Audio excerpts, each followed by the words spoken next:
कैसे हैं आप लोग। आज हम स्टार्ट करने जा रहे हैं क्लास 7 पीएसटी का टॉपिक इंश्योरेंस। ठीक है।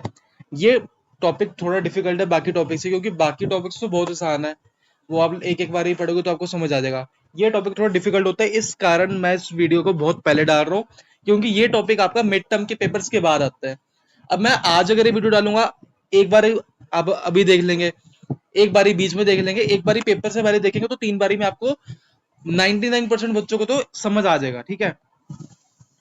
इस टॉपिक में सबसे पहले आज हम पढ़ने जा रहे हैं मीनिंग ऑफ इंश्योरेंस। इस टॉपिक में सबसे पहले पढ़ने जा रहे हैं हम मीनिंग ऑफ इंश्योरेंस।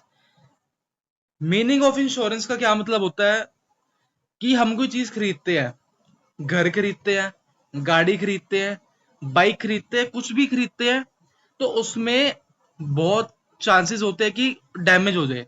डैमेज किस तरीके से होता है? एक्सीडेंट के कारण भी हो सकता है, आग लगने के कारण हो सकता है, चोरी होने के कारण हो सकता है। आग लगेगी तो चीज जल के राख हो जाएगी, एक्सीडेंट होगा तो चीज में डैमेजेस होंगे। ठीक है। रिपेयरिंग वगैरह उस सब का खर्चा आता है।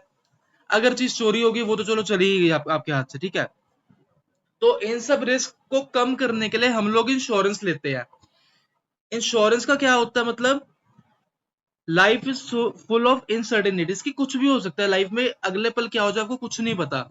There are risk of death, disability of human life, fire, burglary risk for property, मतलब ये चोरी होना, perils of the sea of for shipment of goods. ठीक है, कि अगर शिप से कोई चीज जा रही है तो वो पानी में डूब ना जाए।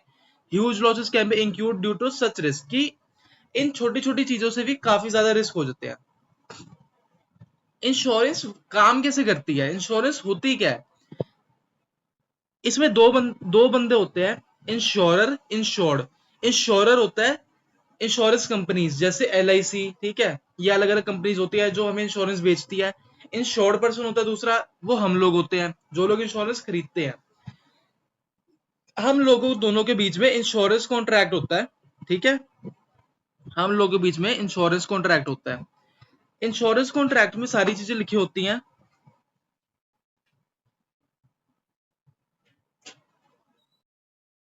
कॉन्ट्रैक्ट में सारी चीजें लिखी होती है कि किस चीज की इंश्योरेंस करवा रहे हो।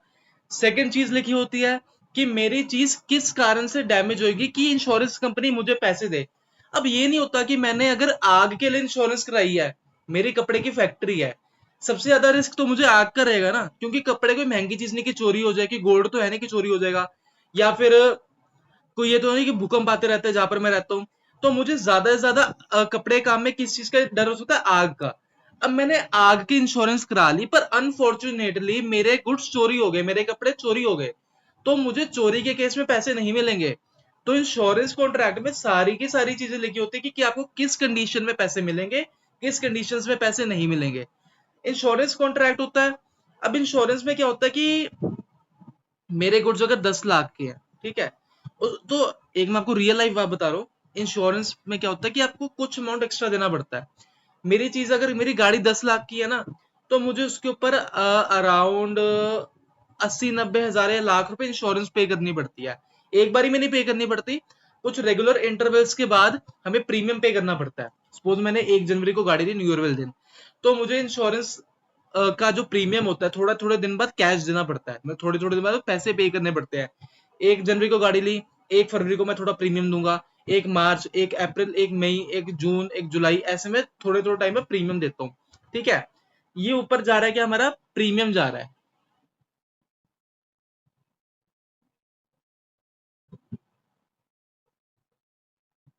हमारा प्रीमियम जा रहा है। ठीक है, हम थोड़े थोड़े टाइम पर पैसे दिया करेंगे। और सेकंड चीज क्या होती है? क्लेम। क्लेम होता है कि सपोज मैंने गाड़ी चोरी होने की इंश्योरेंस कराई, अगर मेरी गाड़ी चोरी हो जाती है, और अगर जनरल में चोरी के कारण ही मेरी गाड़ी गई है, तो इंश्योरेंस कंपनी मुझे उसके पैसे दे देगी जितने की मेरा सामान गया होगा। 10 लाख की गाड़ी तो मुझे 10 लाख रुपए मिल जाएंगे। ठीक है, समझ गए? ये हम थोड़े थोड़े टाइम बाद प्रीमियम पे करते हैं, कैश पे करते हैं, और अनफॉर्चुनेटली अगर हमारा नुकसान होता है तो इंश्योरेंस कंपनी हमें पैसे दे देती है, उसको हम क्लेम कहते हैं। इसमें 5 चीजें होती है: insurer, insurance contract, insured person, premium, claim. Insurer मतलब इंश्योरेंस कंपनी, इंश्योरेंस कॉन्ट्रैक्ट मतलब जो हमारी टर्म्स एंड कंडीशंस होगी कि किस कारण से डैमेज होने पे या नुकसान होने पे हमें पैसे मिलेंगे। थर्ड, इंश्योर्ड पर्सन, कि जो बंदा इंश्योरेंस करा रहा है, मैंने गाड़ी ली, मैं इंश्योरेंस करा रहा हूँ, तो मैं इंश्योर्ड पर्सन हूँ। प्रीमियम क्या होता है कि मैंने इंश्योरेंस कराई, मैं हर रेगुलर इंटरवल ऑफ टाइम के बाद पैसे पे किया करूंगा, वो मेरा प्रीमियम जा रहा है। और अनफॉर्चुनेटली अगर इंसिडेंट होता है, कोई किसी कारण से मेरा नुकसान होता है, तो जो मुझे पैसे मिलेंगे वो होता है क्लेम। ठीक है। प्रिंसिपल्स ऑफ इंश्योरेंस, ये टॉपिक काफी डिफिकल्ट है, इसमें कई बच्चों को डाउट आता है। 7 प्रिंसिपल्स होते हैं हमारे इंश्योरेंस के। At most good faith, insurable interest, indemnity, proximate cost, subrogation, contribution and mitigation. अब इन सातों को अलग अलग पार्ट्स में पढ़ेंगे। सबसे पहला होता है एट मोस्ट गुड फेथ। इसमें क्या होता है, पहला होता है एट मोस्ट गुड फेथ। इसमें दो बंदे होते हैं, insurance company, insured person. Insured person होता है मैं। इसमें क्या होता है कि हम दोनों बंदों को एक दूसरे के साथ लॉयल रहना पड़ता है। कि अगर मैं अपनी हेल्थ इंश्योरेंस कराने जा रहा हूं, तो मुझे कंपनी के साथ लॉयल रहना पड़ेगा। कि अगर मुझे पहले से कोई हेल्थ प्रॉब्लम है, तो मुझे उनको पहले बताना पड़ेगा कि मुझे ये हेल्थ प्रॉब्लम है। उस हिसाब से वो हमारा प्रीमियम सेट करते हैं, कितना क्लेम मिलेगा, ये सारा वो हिसाब किताब बिठाते हैं। सेकंड होते हैं इंश्योरेंस एजेंट। कि वो बंदा अगर मेरे को इंश्योरेंस बेच रहा है ना, तो वो कॉन्ट्रैक्ट में सारी चीजें क्लियर लिख के देगा कि आपको किस कंडीशंस में क्लेम मिलेगा या किस कंडीशंस में क्लेम नहीं मिलेगा। मुझे शुगर है, मुझे डायबिटीज की प्रॉब्लम है, मुझे हार्ट की प्रॉब्लम है, मैं इंश्योरेंस कंपनी को पहले बताऊंगा कि मुझे हार्ट की प्रॉब्लम है, मुझे इन फ्यूचर हार्ट से रिलेटेड कोई दिक्कत आ सकती है। मैंने अपना काम कर दिया, मैंने बता दिया। अब आगे उनके हाथ में कि वो मुझे कितना क्लेम देंगे या कितना मेरा प्रीमियम लेंगे। और सेकंड कि अगर इंश्योरेंस एजेंट अपना कॉन्ट्रैक्ट बना रहा है, वो भी मुझे सारी चीजें क्लियर समझाए कि आपको किस कंडीशन में पैसे मिलेंगे या किस कंडीशन में पैसे नहीं मिलेंगे। सेकंड आता है इंश्योरेबल इंटरेस्ट। ये थोड़ा आसान है कि हम लोग इंश्योरेंस किसके लिए कराते हैं, किस चीज के लिए कराते हैं, जो चीज हमसे संबंध रखती है।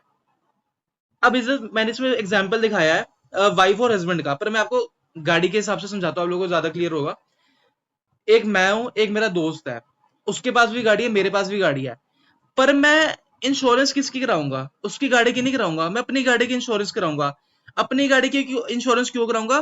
क्योंकि मुझे उसमें इंश्योरेबल इंटरेस्ट है। इंश्योरेबल इंटरेस्ट होता है, इसमें मैं आपको समझाता हूं कि मैं हूं, मेरी गाड़ी है, मैं अपनी गाड़ी की इंश्योरेंस क्यों कराऊंगा? क्योंकि मेरा उसमें इंश्योरेबल इंटरेस्ट है। इंश्योरेबल इंटरेस्ट क्यों है? कि अगर मेरी गाड़ी जलती है या चोरी होती है, तो नुकसान किसका है, किसकी जेब से पैसे जा रहे हैं? मेरी जेब से पैसे जा रहे हैं। तो मेरा उसमें इंश्योरेबल इंटरेस्ट है, इसलिए मैं उसकी इंश्योरेंस कराऊंगा। सेम मैंने इधर एग्जांपल दिया वाइफ और हस्बैंड, और वाइफ और उसका नेबर। वाइफ किसकी इंश्योरेंस कराएगी? हस्बैंड की कराएगी, नेबर की नहीं कराएगी। हस्बैंड की इंश्योरेंस क्यों करा रही है? क्योंकि उसका इंश्योरेबल इंटरेस्ट है, और जहां पे इंश्योरेबल इंटरेस्ट होता है, वहां पे इंश्योरेंस होती ही होती है। थर्ड होता है इंडेमिनिटी। इंडेमिनिटी को मैं 3 पार्ट्स में आपको समझाता हूँ। ठीक है। सबसे पहले तीनों का एक समरी समझ लो कि मेरे 2 लाख के गुड्स हैं, मेरे 2 लाख के गुड्स हैं, पर मैंने 2 लाख के गुड्स की इंश्योरेंस 1 लाख रुपए की कराई है। इंश्योरेंस क्योंकि हमेशा कम की होती है। पहला केस आता है, पहले केस में क्या हो रहा है, मेरा जो नुकसान हो रहा है, मेरे जो गुड्स जल रहे हैं 20,000 के जलेंगे, तो मुझे पैसे कितने मिलेंगे? 20,000। अब मुझे मेरे 20,000 के गुड्स जले, मुझे 20,000 इसलिए मिल रहे हैं क्योंकि मैंने पहले ही 1 लाख रुपए की इंश्योरेंस ले रखी है। अगर मैंने 1 लाख की इंश्योरेंस ले रखी है, तो मेरे 20,000 का नुकसान उससे कम है, तो मुझे 20,000 रुपए मिल जाएंगे। सेकंड केस आता है, मेरे 1 लाख की इंश्योरेंस कराई हुई थी और मेरे 1 लाख का सामान जल जाता है, मुझे उस केस में भी 1 लाख रुपए मिल जाएंगे, क्योंकि 1 लाख की तो मैंने ऑलरेडी करा रखी है और मेरा नुकसान भी 1 लाख का हो रहा है, तो मुझे 1 लाख रुपए मिल रहे हैं। थर्ड केस आता है, मैं मेरे गुड्स जल गए 1.5 लाख के। गुड्स की वैल्यू क्या थी? 2 लाख रुपए। इंश्योरेंस कितनी कराई थी? 1 लाख की। और गुड्स कितने जल गए? 1.5 लाख के। अब इसमें आपके हिसाब से मुझे 1.5 लाख मिलना चाहिए, पर 1.5 लाख रुपए नहीं मिलेंगे, इसमें मुझे 1 लाख रुपए मिलेगा, क्योंकि मेरी मैक्सिमम अमाउंट ऑफ इंश्योरेंस कितना था? 1 लाख रुपए। समझ गए कि जितने की इंश्योरेंस होती है, या तो उतने पैसे मिलते हैं या उससे कम ही मिलते हैं। नेक्स्ट आता है प्रोक्सीमेट कॉस्ट। जैसे मैंने आपको समझाया कि जिस कंडीशन में क्लेम मिलेगा, वो कॉन्ट्रैक्ट पे लिखा होता है। सपोज मैंने गाड़ी ली, अगर मैं आग के लिए इंश्योरेंस करा रहा हूं, तो मुझे चोरी में वो पैसे नहीं मिलेंगे। ठीक है। सेम अगर मैं, मेरा एसी का काम है, एसी चोरी होने की इंश्योरेंस करा रहा हूं, तो एसी को आग लगने पे मुझे पैसे नहीं मिलेंगे। इसको बोलते हैं प्रोक्सीमेट कॉस्ट। एक सेकंड, इसको बोलते हैं प्रोक्सीमेट कॉज, कि जिस कारण के लिए हम इंश्योरेंस करा रहे हैं उसी कारण में इंश्योरेंस मिलेगा, अदरवाइज किसी और कारण से इंश्योरेंस नहीं मिलेगा। इसमें मैंने एग्जांपल दिया हुआ है, एक इंश्योरेंस कॉन्ट्रैक्ट है,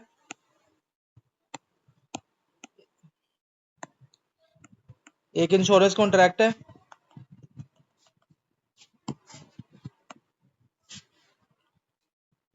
इसमें एग्जांपल दिया हुआ है एक इंश्योरेंस कॉन्ट्रैक्ट है, उसमें फायर मेंशन करा हुआ है कि गाड़ी को अगर आग लगेगी तभी पैसे मिलेंगे। सेम वही गाड़ी अगर एक्सीडेंट से खराब होती है तो उसमें इंश्योरेंस कंपनी वाले क्लेम नहीं देंगे। अगर वही गाड़ी जल जाती है जो कि हमारे कॉन्ट्रैक्ट में लिखा हुआ है, उसमें हमें क्लेम मिल जाएगा। इसको कहते हैं प्रोक्सीमेट कॉस्ट। सब्रोगेशन, सब्रोगेशन होता है कि इंश्योरेंस वाले हमें उतने ही पैसे देंगे जितने का हमारा नुकसान हुआ है। ये नहीं कि मेरे अगर 10,000 का नुकसान हुआ है, कंपनी वाले मुझे 15,000 रुपए दे रहे हैं, मैं 5,000 रुपए प्रॉफिट में जा रहा हूं, ऐसा बिल्कुल भी नहीं होता। इसमें मैं आपको क्लियर क्लियर एग्जांपल बताता हूँ। मेरी गाड़ी है, गाड़ी में लग गई आग, ठीक है, ये मैं इधर खड़ा हूं, मेरी गाड़ी को आग लग गई है। अब गाड़ी में क्या होगा, सॉरी, इस केस में क्या होगा कि मेरी गाड़ी को जो आग लगी, इंश्योरेंस कंपनी वाले मुझे क्लेम दे देंगे, ठीक है, कि आप इंश्योरेंस दे दो बाकी हम देख लेंगे। अब इंश्योरेंस कंपनी वाले क्या करेंगे, जो मेरी गाड़ी को आग लगी थी, आग लगने में कुछ तो बचा होगा, लोहा बचे, जो मर्जी बचे, कुछ भी बचे, वो बिक जाता है। वो कबाड़ी के पास जाएंगे, जिसको स्क्रैप डीलर कहते हैं। स्क्रैप डीलर के पास गए, उन्होंने मेरी गाड़ी दी, ठीक है, उसके बदले जो अमाउंट बनता था, फॉर एग्जाम्पल 15,000 रुपए, 15,000 रुपए उन्होंने ले लिया। अब वो 15,000 भी मुझे नहीं दे देंगे, अगर वो दे देंगे, पहले तो मैंने क्लेम ले लिया, और अगर मैं 15,000 भी ले लूंगा मैं तो प्रॉफिट में हो जाऊंगा, पर ऐसा नहीं होता। उन्होंने मेरे को क्लेम दे दिया, अब जो कबाड़ी वाला 15,000 रुपए देगा जली हुई गाड़ी के, वो इंश्योरेंस कंपनी के हो जाएंगे, ठीक है। नेक्स्ट आता है कॉन्ट्रीब्यूशन। ये थोड़ा कॉम्प्लिकेटेड है, ये मैं आपको समझा देता हूँ। मेरी गाड़ी है, मेरी 10 लाख की गाड़ी है, गाड़ी चोरी होगी, गाड़ी चोरी होगी, मैंने इंश्योरेंस दो कंपनी से करा रखी थी, ठीक है, 10 लाख की गाड़ी है, ध्यान से सुन लो, 10 लाख की मेरी गाड़ी है, मैंने दो कंपनियों से, LIC और HIC, दो कंपनियों से मैंने इंश्योरेंस कराई है 10-10 लाख की। इंश्योरेंस की रेशियो क्या होगी, 1/1, 10-10 लाख की मैंने दोनों जगह से इंश्योरेंस ले रखी थी, 1/1 होगी मेरी इंश्योरेंस।